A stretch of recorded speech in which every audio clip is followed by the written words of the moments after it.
ಎಲ್ಲರಿಗೂ ನಮಸ್ಕಾರ. ಸ್ಟೋರಿ ಸಂಗಾತಿ ಚಾನೆಲ್ಗೆ ನಿಮಗೆಲ್ಲರಿಗೂ ಸ್ವಾಗತ. ಬೆರೆತ ಹೃದಯಗಳು ಭಾಗ 17. ನಿಮಗೆಲ್ಲ ಈ ಕತೆ ಇಷ್ಟವಾದರೆ ಶೇರ್ ಮಾಡಿ, ಲೈಕ್ ಮಾಡಿ ಮತ್ತು ನಮ್ಮ ಚಾನಲನ್ನು ಸಬ್ಸ್ಕ್ರೈಬ್ ಮಾಡಿ. ವೀಣಾ ಅವರು ಜೋರಾಗಿ ಕಿರುಚಿಕೊಳ್ಳುವುದನ್ನು ನೋಡಿದ ಅಭಯ್ ಮೇಲಿನ ಮನೆಗೆ ಓಡಿ ಬರುವನು. ಅಲ್ಲಿ ತನ್ವಿ ಎಚ್ಚರ ತಪ್ಪಿ ಬಿದ್ದಿದ್ದಳು. ಇಬ್ಬರು ಅವಳನ್ನು ಎತ್ತಿ ಅಲ್ಲೇ ಪಕ್ಕದಲ್ಲಿದ್ದ ಹಾಸಿಗೆ ಮೇಲೆ ಮಲಗಿಸುವರು. ವೀಣಾ ಅವರಿಗೆ ತಿಳಿದಿತ್ತು ತನ್ವಿ ರಾತ್ರಿ ಪೂರ್ತಿ ನಿದ್ದೆ ಮಾಡಿಲ್ಲ ಎಂದು. ಅದರಲ್ಲೂ ಅವಳ ಮೈ ಸುಡುತ್ತಾ ಇರುವುದನ್ನು ನೋಡಿ, ಅಭಯ್, ಕೆಳಗೆ ಹೋಗಿ ಟ್ಯಾಕ್ಸಿ ಬುಕ್ ಮಾಡು, ಇವಳನ್ನು ಹಾಸ್ಪಿಟಲ್ಗೆ ಕರೆದುಕೊಂಡು ಹೋಗೋಣ. ನೋಡು ಮೈ ಹೇಗೆ ಕೆಂಡದಂತೆ ಸುಡುತ್ತಾ ಇದೆ ಅಂತ ಎಂದು ಹೇಳಿದ ತಕ್ಷಣ ಅಭಯ್ ಟ್ಯಾಕ್ಸಿ ಬುಕ್ ಮಾಡುವನು. ಒಂದು 10 ನಿಮಿಷದಲ್ಲಿ ಮನೆಯ ಹತ್ತಿರ ಟ್ಯಾಕ್ಸಿ ಕೂಡ ಬಂದಿತ್ತು.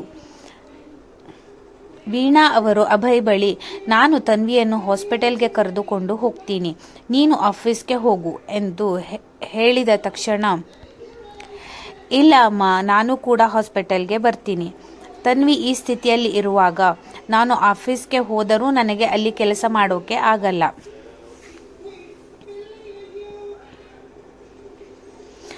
ತನ್ವಿ ಬಗ್ಗೆ ಚಿಂತೆ ಕಾಡುತ್ತಾ ಇರುತ್ತೆ.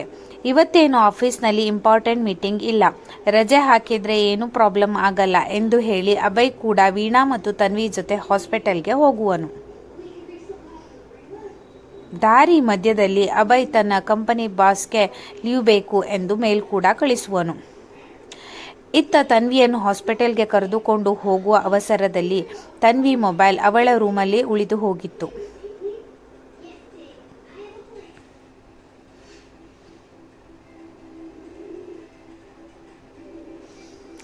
ಸಮನ್ಯು ನಿನ್ನೆ ಆಫೀಸ್ಗೆ ರಜೆ ಹಾಕಿದ್ದನು. ಹಾಗಾಗಿ ಈ ದಿನ ಬೇಗ ಹೋಗಿ ಕೆಲಸವನ್ನು ಮಾಡಬೇಕು ಎಂದು ಸ್ವಲ್ಪ ಬೇಗನೆ ರೆಡಿಯಾಗುತ್ತಿರುವ ಸಮಯಕ್ಕೆ ಅವನ ಸ್ನೇಹಿತ ಮಿಥುನ್ ಅಲ್ಲಿಗೆ ಬರುವನು. ಅವನನ್ನು ನೋಡಿದ ಸಮನ್ಯು, ನನಗೆ ಗೊತ್ತಿತ್ತು ಇವತ್ತು ನೀನು ನಮ್ಮ ಮನೆಗೆ ಬಂದೇ ಬರ್ತೀಯ ಅಂತ. ಯಾಕೆಂದರೆ ನಿನ್ನ ಅಪ್ಪನ ಜೊತೆ ಜಗಳ ಆಡಿದ್ದೆ ಅಲ್ವಾ, ಹಾಗಾಗಿ ಅಪ್ಪ ಕಾಲ್ ಮಾಡಿ ನಿನಗೆ ಮನೆ ಹತ್ತಿರ ಬರೋಕೆ ಹೇಳಿರ್ತಾನೆ ಅಂತ ನಾನು ಗೆಸ್ ಮಾಡಿದ್ದೆ. ಅಂತೂ ಬಂದೆ ಅಲ್ವಾ, ಈಗ ಶುರು ಮಾಡು. ಸಮನ್ಯು, ನಿನ್ನ ಅಪ್ಪನ ಜೊತೆ ಮಾತನಾಡಿದ್ದು ನನಗೆ ಯಾಕೋ ಸರಿ ಅನಿಸಲಿಲ್ಲ. ನೀನು ಯಾಕೆ ಅವರ ಜೊತೆ ಹಾಗೆಲ್ಲ ಜಗಳ ಮಾಡ್ತೀಯಾ? ಅವರು ಹಿರಿಯರು. ನೀನು ಹಾಳಾಗು ಅಂತ ಎಲ್ಲ ಈ ರೀತಿ ಹೇಳ್ತಾರಾ? ಒಂದೇ ಒಂದು ಸಲ ಅವರನ್ನು ಕ್ಷಮಿಸಿಬಿಡು. ಆಗಿದ್ದು ಆಗಿ ಹೋಗಿದೆ, ಈಗ ಮುಂದೆ ಆಗೋದನ್ನು ನೋಡು. ಎಷ್ಟೋ ವರ್ಷದ ಹಿಂದೆ ನಡೆದ ಘಟನೆಯನ್ನೇ ಈಗಲೂ ಯಾಕೆ ನೆನಪು ಮಾಡಿಕೊಂಡು ಅಪ್ಪನಿಗೆ ತೊಂದರೆ ಕೊಡ್ತೀಯಾ ಅಂತ ಹೇಳೋಕೆ ತಾನೇ ನೀನು ಬಂದಿರೋದು. ಇದನ್ನು ಬಿಟ್ಟು ಬೇರೆ ಏನಾದರೂ ಹೊಸತಿದ್ರೆ ಹೇಳು, ಕೇಳೋಣ. ಇದನ್ನೇ ಹೇಳ್ತೀಯಾ ಅಂದರೆ ಈಗ ನಿನ್ನನ್ನು ನಾನು ರೂಮಿನಿಂದ ಓಡಿಸ್ತೇನೆ ಅಷ್ಟೇ ಎಂದು ಹೇಳಿದ ತಕ್ಷಣ ಮಿಥುನ್, ಅಪ್ಪ, ತಂದೆ, ನನ್ನನ್ನು ಬಿಟ್ಟು ಬಿಡು. ನಿಮ್ಮಿಬ್ಬರ ಮಧ್ಯೆ ನಾನು ಬರೋದೇ ಇಲ್ಲ. ನೀನು ಮತ್ತೆ ನಿಮ್ಮ ಅಪ್ಪ ಏನು ಬೇಕಾದರೂ ಮಾಡಿಕೊಳ್ಳಿ. ನನಗೆ ಅಂಕಲ್ ನಿನ್ನೆ ಕಾಲ್ ಮಾಡಿಲ್ಲ. ಅವರು ಹೇಳಿರೋದಕ್ಕೆ ನಾನು ಬಂದಿದ್ದೂ ಅಲ್ಲ. ನಿನಗೆ ಒಂದು ಇಂಪಾರ್ಟೆಂಟ್ ವಿಷಯ ಹೇಳಬೇಕು ಎಂದು ಹೇಳಿದ ತಕ್ಷಣ ಸಮನ್ಯು, ಏನಾಯಿತು? ಯಾಕೆ ಗಾಬರಿಯಲ್ಲಿದ್ದೀಯಾ? ಏನಾದರೂ ಸಮಸ್ಯೆ ಆಯಿತಾ ಎಂದು ಕೇಳುವನು. ಅದನ್ನು ನೋಡಿದ ಮಿಥುನ್,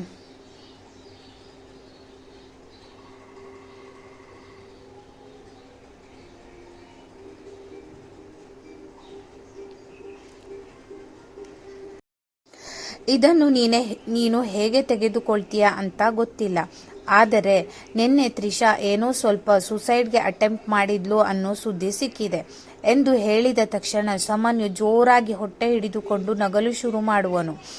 ಅವನ ನಗುವನ್ನು ನೋಡಿದ ಮಿಥುನ್, ಯಾಕೋ ಈ ರೀತಿ, ಏನಾಯ್ತು ಎಂದು ಕೇಳಿದ ತಕ್ಷಣ, ನಂಬುವ ಮಾತನಾದರೂ ಆಡೋ ಮಾರಾಯ. ದಿನಕ್ಕೊಂದು ಹುಡುಗನನ್ನು ಚೇಂಜ್ ಮಾಡ್ತಾಳೆ ಅವಳು. ನಾನು ಅವಳ ಪ್ರಪೋಸಲ್ ರಿಜೆಕ್ಟ್ ಮಾಡಿದೆ ಅಂತ ಸೂಸೈಡ್ ಮಾಡ್ಕೊಳ್ಳೋ ಕ್ಯಾಟಗರಿನೇ ಅಲ್ಲ ಅವಳು. ನಿನಗೆ ಯಾರೋ ತಪ್ಪಾಗಿ ಇನ್ಫಾರ್ಮೇಶನ್ ಕೊಟ್ಟಿದ್ದಾರೆ, ಸರಿಯಾಗಿ ತಿಳ್ಕೊ. ನಿನ್ನೆ ಅವಳು ನನಗೆ ಮದುವೆ ಮಾಡ್ಕೊ ಅಂತ ಕೇಳಿದ್ದು ಹೌದು, ನಾನು ರಿಜೆಕ್ಟ್ ಮಾಡಿದ್ದು ಹೌದು. ಅದರಲ್ಲಿ ಏನೂ ಹುಸಿತನ ಇಲ್ಲ. ಅವಳು ಯಾವಾಗಲೂ ಇದೇ ರೀತಿ ಮಾಡ್ತಾಳೆ. ಆದರೆ ನನಗೆ ಈಗೀಗ ಅವಳ ಕಂಪನಿಯಲ್ಲಿ ಕೆಲಸ ಮಾಡೋಕ್ಕೆ ಕಿರಿಕಿರಿ ಆಗ್ತಾ ಇದೆ. ಎಷ್ಟು ದಿನ ಅವಳ ಕಂಪನಿಯಲ್ಲಿ ಇನ್ನು ಕೆಲಸ ಮಾಡ್ತೀನಿ ಅಂತ ಗೊತ್ತಿಲ್ಲ. ಅವಳು ಇದೇ ರೀತಿ ಮದುವೆ ವಿಷಯ ತೆಗಿತಾ ಇದ್ರೆ ಖಂಡಿತ ನಾನು ಕಂಪನಿಗೆ ರಿಸೈನ್ ಮಾಡೋದಂತೂ ಪಕ್ಕ. ಸರಿ, ಅವಳ ಬಗ್ಗೆ ಮಾತನಾಡಿದರೆ ಮತ್ತೆ ನನಗೆ ತಲೆನೋವು ಶುರುವಾಗುತ್ತೆ. ನಿನ್ನೆ ಒಂದು ಮೇಲ್ ಬಂದಿತ್ತು, ನನ್ನ ಗ್ರೂಪ್ಗೆ ಯಾವುದೋ ಒಂದು ಹೊಸ ಹುಡುಗಿ ಜಾಯಿನ್ ಆಗ್ತಾ ಇದ್ದಾಳೆ ಅಂತ. ಅವಳ ಹೆಸರು ಎಂದು ಸ್ವಲ್ಪ ಹೊತ್ತು ಯೋಚಿಸಿ ನೆನಪು ಮಾಡಿಕೊಂಡವನಂತೆ, ತನ್ವಿ ಅಂತ. ಹುಡುಗಿ ಹೇಗೆ? ಕೆಲಸ ಎಲ್ಲ ಚೆನ್ನಾಗಿ ಮಾಡ್ತಾಳಾ ಅಥವಾ ಈ ಮೈತ್ರಿ ಹಾಗೆ ಯಾವಾಗಲೂ ನನ್ನ ಹತ್ರ ಬಯಸ್ಕೋತಾನೆ ಇರ್ತಾಳಾ ಎಂದು ಹೇಳಿದ ತಕ್ಷಣ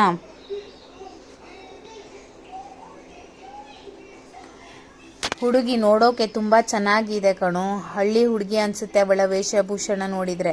ಸ್ವಲ್ಪ ಭಯಪಡುತ್ತಾ ಇದ್ದಾಳೆ, ಯಾಕೆಂದರೆ ಅವಳು ಫಸ್ಟ್ ಟೈಮ್ ಕೆಲಸಕ್ಕೆ ಬರ್ತಾ ಇರೋದು. ಅಂದರೆ ಯಾವುದೇ ರೀತಿ ಎಕ್ಸ್ಪೀರಿಯನ್ಸ್ ಇಲ್ಲ ಅವಳಿಗೆ. ಹಾಗಂತ ಟಾಪರ್ ಹುಡುಗಿ, ಆದರೆ 2 ವರ್ಷ ಗ್ಯಾಪ್ ಕೊಟ್ಟಿದ್ದಾಳೆ. ಯಾಕೆ ಅನ್ನೋ ರೀಸನ್ ಏನೂ ಗೊತ್ತಿಲ್ಲ. ಆದರೆ ನಿನಗೆ ಮಾತ್ರ ಸಖತ್ ಮ್ಯಾಚ್ ಆಗ್ತಾಳೆ. ಪ್ರಪೋಸ್ ಮಾಡೋದಾದರೆ ಮಾಡಿಬಿಡು ಎಂದು ಹೇಳಿದ ತಕ್ಷಣ ಕೋಪಗೊಂಡ ಸಮನ್ಯು, ನಾನು ಕೇಳಿದ್ದು ಒಂದು, ನೀನು ಹೇಳ್ತಾ ಇರೋದು ಒಂದು. ನಾನು ಹುಡುಗಿ ನೋಡೋಕೆ ಚೆನ್ನಾಗಿದ್ದಾಳೆ, ಹಳ್ಳಿ ಹುಡುಗಿನ ಹಾಗೆ ಹೀಗೆ ಅಂತ ಕೇಳಿಲ್ಲ. ನಾನು ಕೆಲಸ ಹೇಗೆ ಮಾಡ್ತಾಳೆ, ಅವಳ ಕ್ವಾಲಿಫಿಕೇಷನ್ ಕೇಳಿದ್ದು. ನನಗೆ ಯಾಕೋ ಅನುಮಾನ ಬರ್ತಾ ಇದೆ. ಆ ಹುಡುಗಿ ನಿನಗೆ ಇಷ್ಟ ಆಗಿರಬೇಕು. ಆಫೀಸ್ನಲ್ಲಿ ಲವ್ ಸ್ಟೋರಿ ಶುರು ಮಾಡಬೇಡ. ನಿನಗೆ ಗೊತ್ತಿಲ್ಲ ನಾನು ಕೆಲಸದಲ್ಲಿ ಎಷ್ಟು ಸ್ಟ್ರಿಕ್ಟ್ ಅಂತ. ಮನೆಯಲ್ಲಿ ಮಾತ್ರ ಅಲ್ಲ, ಹೊರಗಡೆ ನಾನು ನಿನ್ನ ಬಾಸ್, ಗೊತ್ತಾಯ್ತಾ ಎಂದು ಹೇಳಿದ ತಕ್ಷಣ, ಆಯಿತು ಬಾಸ್, ನಾವೀಗ ಆಫೀಸ್ಗೆ ಹೊರಡೋಣ. ಹೀಗೆ ಮಾತಾಡ್ತಾ ಇದ್ರೆ ಖಂಡಿತ ಇಲ್ಲೇ ಟೈಮ್ ಆಗುತ್ತೆ. ಅದರಲ್ಲೂ ನಿನ್ನ ತ್ರಿಷಾ ಕಾಯ್ತಾ ಇರ್ತಾಳೆ ಎಂದು ಹೇಳಿದ ತಕ್ಷಣ ಮಿಥುನ್ ಎಂದು ಜೋರಾಗಿ ಸಮನ್ಯು ಕಿರುಚುವನು. ಅದನ್ನು ನೋಡಿದ ಮಿಥುನ್ ಅಲ್ಲಿಂದ ಓಡಿ ಹೋಗುವನು. ಇಬ್ಬರು ಆಫೀಸ್ಗೆ ಹೋಗುವರು. ತನ್ನ ಕ್ಯಾಬಿನ್ಗೆ ಹೋದ ಸಮನ್ಯು ನಿನ್ನೆ ಫೈಲ್ಗಳನ್ನೆಲ್ಲ ನೋಡುತ್ತಾ ಮೈತ್ರಿಯನ್ನು ಕ್ಯಾಬಿನ್ಗೆ ಬರಲು ಹೇಳುವನು. ಅವಳು ಬಂದ ತಕ್ಷಣ,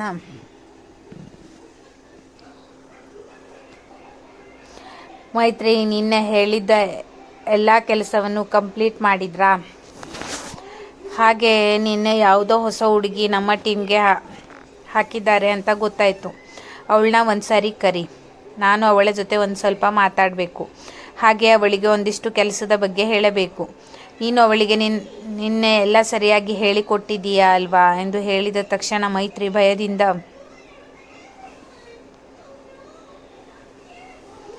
ಅದು ಸರ್, ತನ್ವಿ ಇವತ್ತು ಆಫೀಸ್ಗೆ ಬಂದಿಲ್ಲ ಎಂದು ಹೇಳುವಳು. ಅದನ್ನು ಕೇಳಿದ ಸಮನ್ಯು ಕೋಪದಿಂದ,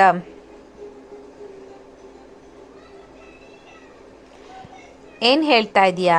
ನಿನ್ನೆ ತಾನೇ ಜಾಯಿನ್ ಆಗಿದ್ದು, ಈಗಲೇ ರಜೆ ತಗೊಂಡಿದ್ದಾಳ? ಯಾಕೆ ರಜೆ ತಗೊಂಡಿದ್ದು ಅಂತ ಗೊತ್ತಾಯ್ತಾ? ನನಗೆ ಅವಳಿಂದ ಯಾವುದೇ ಮೇಲ್ ಬಂದಿಲ್ವಲ್ಲ, ತ್ರಿಷಾ ಮೇಡಮ್ಗೆ ಬಂದಿದ್ಯಾ ಅಂತ ಎಂದು ಕೇಳುವನು. ಅದು ಸರ್, ಅವಳು ಮೇಲ್ ಕೂಡ ಕಳಿಸಿಲ್ಲ.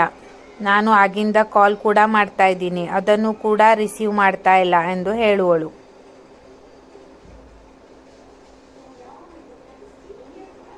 ತ್ರಿಷಾಗೆ ಎಷ್ಟು ಬಾರಿ ಹೇಳಿದ್ದೀನಿ, ಈ ರೀತಿ ಕೆಲಸದ ಬಗ್ಗೆ ಡಿಸಿಪ್ಲಿನ್ ಇಲ್ಲ ಎನ್ನುವ ಹುಡುಗಿಯರನ್ನು ತಗೋಬೇಡ ಅಂತ. ಕೆಲಸಕ್ಕೆ ಬಂದ ಮರುದಿನವೇ ರಜೆ ಹಾಕಿದ್ದಾಳೆ. ರೀಸನ್ ಗೊತ್ತಿಲ್ಲ, ಕಾಲ್ ರಿಸೀವ್ ಮಾಡಿಲ್ಲ, ಮೇಲ್ ಕೂಡ ಮಾಡಿಲ್ಲ. ಸರಿ, ಅವಳು ನಾಳೆ ಆದರೂ ಬರುತ್ತಾಳ ನೋಡೋಣ. ಅವಳು ನಾಳೆ ಆಫೀಸ್ಗೆ ಬಂದ ತಕ್ಷಣ ನನ್ನ ಕ್ಯಾಬಿನ್ಗೆ ಬರಬೇಕು ಎಂದು ಹೇಳಿ ಮೈತ್ರಿಯನ್ನು ಅಲ್ಲಿಂದ ಕಳಿಸುವನು.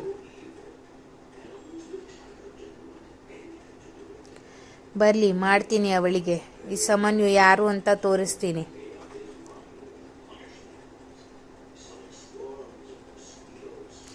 ಈ ಕತೆ ಮುಂದುವರಿಯುವುದು.